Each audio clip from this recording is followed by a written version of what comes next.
Valerie Milano, the senior editor of the Hollywood Times and also with Aspiring magazine back east.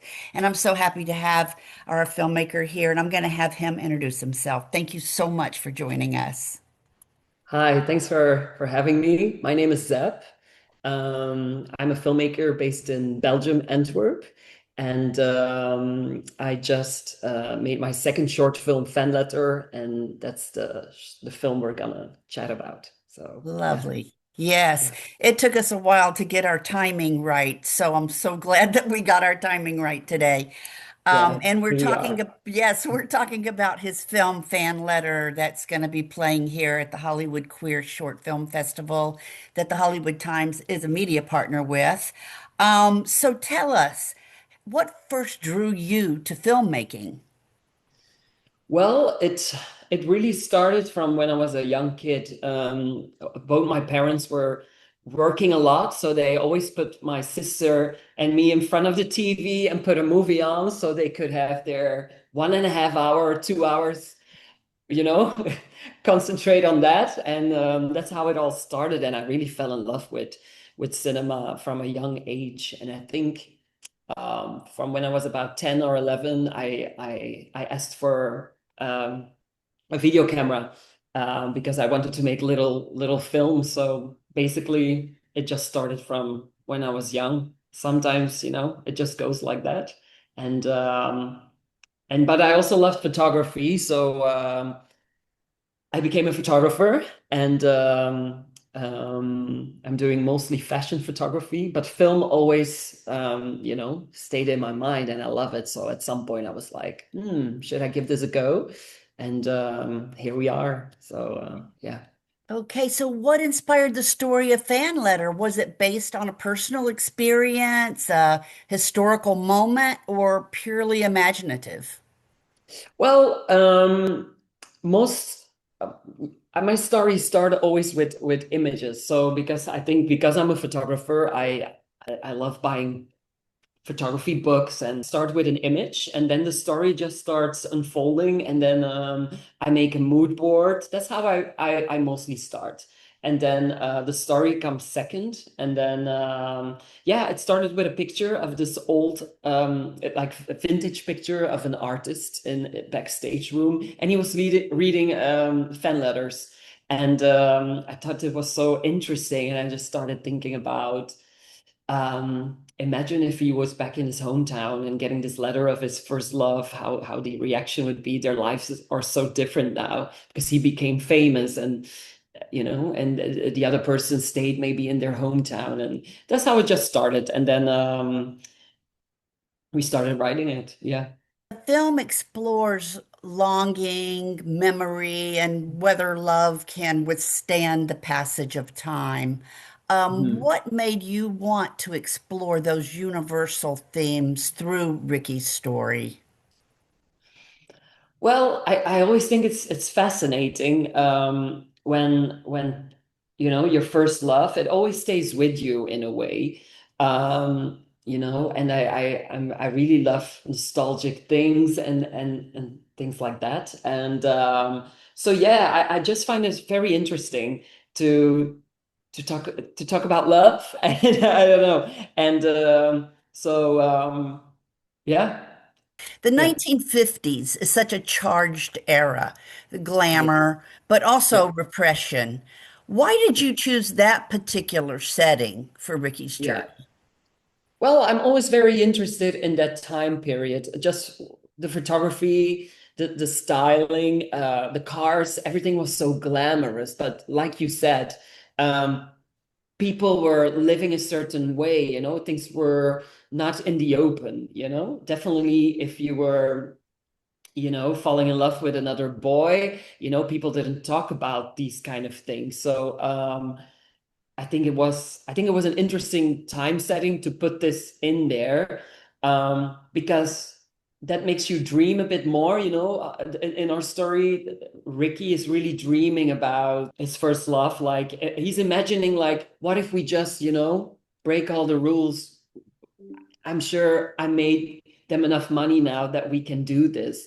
But in reality, it's just like a fantasy. So I thought that would come make sorry, it would become bigger even if it was set in the 50s. Yeah. Ricky is a celebrated singer at the height Mhm. of his fame, but Mhm. also a man that is haunted by his past. Mhm. How did you approach crafting this duality in his Mhm. character? Ricky is writing songs. I mean, he's they're pushing him to write songs for young girls, back in the 50s. That's when this started, like the first um, like famous kind of pop singer or, and they were, steering them towards girls. They would maybe have to go out with a certain other famous actress, so they could get photographed and people could, they built this world for the fans basically.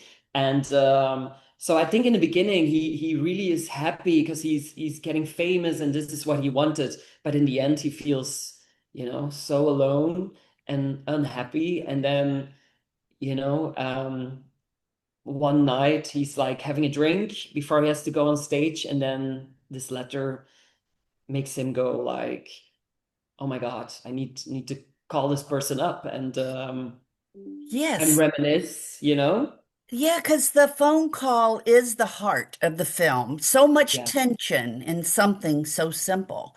How did you exactly. approach directing and shooting that pivotal moment? Well, I got really lucky. I had a wonderful team behind me helping, putting it all together. And of course, our wonderful actor, Ben Wilson, who's a really good friend now of me. And so he just was amazing. I think we used the first take of that scene because he was so prepared, and it was all, I guess, stuck here and it had to come out. So it was so beautifully done and so simple and restrained. It was I remember everybody was so quiet on set after he'd done the monologue on the phone. And it's just beautiful, very pure. You just feel that he wants to dream about something that was in the past, but then he gets back into reality in the end. And it's like, okay, let's put on a show again, you know, act Yeah, like we're happy. Yeah. yeah. As we're talking about, the film is set in a dazzling world of the 50s. Can you share how you and your team captured that atmosphere, the costumes, the sets, and the Yeah. cinematography? Yeah. So I decided early on I wanted to do a black and white film because I feel like when we look back at the old photographs of the 50s, most of them were black and white, and are all of them. And I always feel like it feels nostalgic to look at a black and white photo. So I wanted to do the film in black and white. But then, of course, with my fashion background, I worked with a wonderful stylist. Who did the costumes for the film, Michael Miller. And we just, we had many images, a big mood board, and we just talked about it for many months before he got everything together. And then it was just putting it all beautifully together, put some old cars there. We looked for, by the way, the backstage room is not a real room. We built it inside another room. So it's all like a set.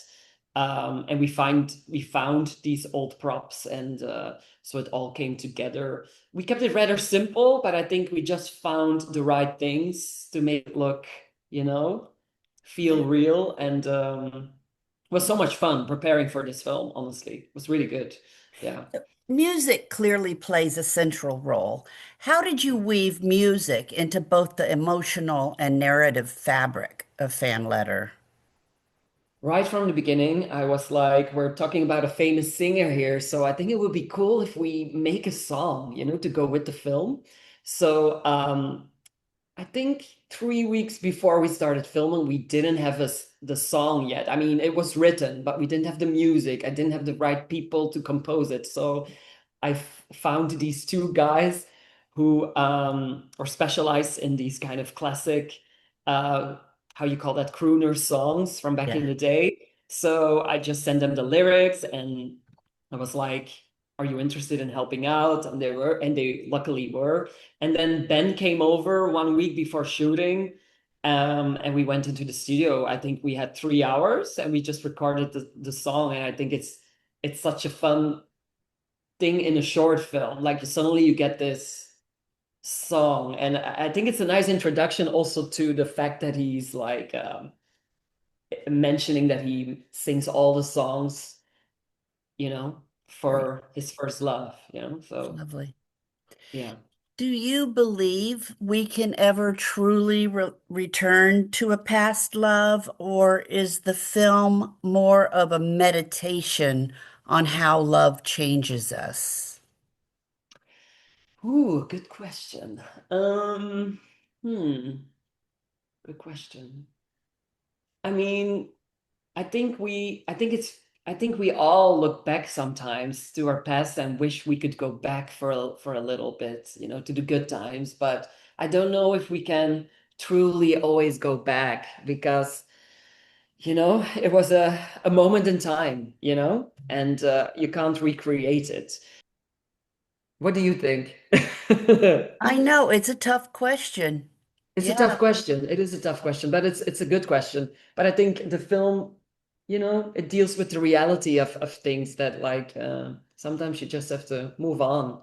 yeah. Even though looking back can be nice, it's not always you know, It, possible. it definitely put a tear in my eye. Oh, thank Yeah. you. Thank you. Yeah. Yeah. So what's next for you after Fan Letter? Are you already developing your next project? So, we are writing new ideas down for different things. So yeah, having a few meetings now, also meeting some other writers to help me because I love writing, but I love the collaboration of it because I have the ideas and I love to write them down, but to make the proper script, I need the help of a true writer. And so I really enjoy that process, working with somebody together. I'm trying to do maybe a Flemish spoken film because I think that's interesting as well to try that. And then yeah, I think it would be nice to move on to like a feature now or a mini series or something like that. That would be the dream, but you know how it is. It's a tough world, and it's not easy making films. So yeah, hopefully. Well, it was a pleasure meeting you virtually, and hopefully, maybe we can meet down the road in person. And oh, how can our readers and our viewers find out more about you and about Fan Letter? Social media or a website or what? So yeah, so fan letter, we have an Instagram page for fan letter. Basically, everybody can follow the film on Instagram. It's fan letter short film. So yeah, we're posting teasers and the events we're going to. Yeah, we posted on there. You can't see it anywhere yet because we're still in the festival round. But at some point, we'll definitely try to share it somewhere where everybody can see it. Great. Exactly Okay. Well, like keep that. up the great work, Zeb. And we're the HollywoodTimes.today. The Hollywood Times Official is our YouTube channel, and aspiringmagazine.com. Keep up the great creativity that you have, and we'll be on the lookout for more. Thank you very much. Okay. Have a great rest of your career. All right. Thank you very much. Bye-bye.